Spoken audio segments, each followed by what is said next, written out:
Hey guys, in this video I'm going to show you how to connect TradingView to Tradovate. The first thing I want you to do is log into your TradingView account, and then I want you to come at the top right, click on this icon, and from here I want you to just go ahead and select on any symbol or stock.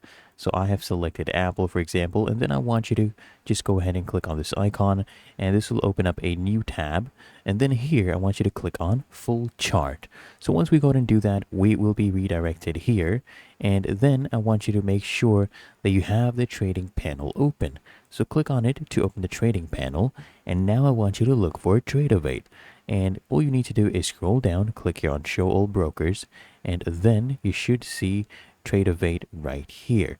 And then I want you to just go ahead and click on that, and then you can go ahead and log in to either your live account or your demo account right here using your username and password.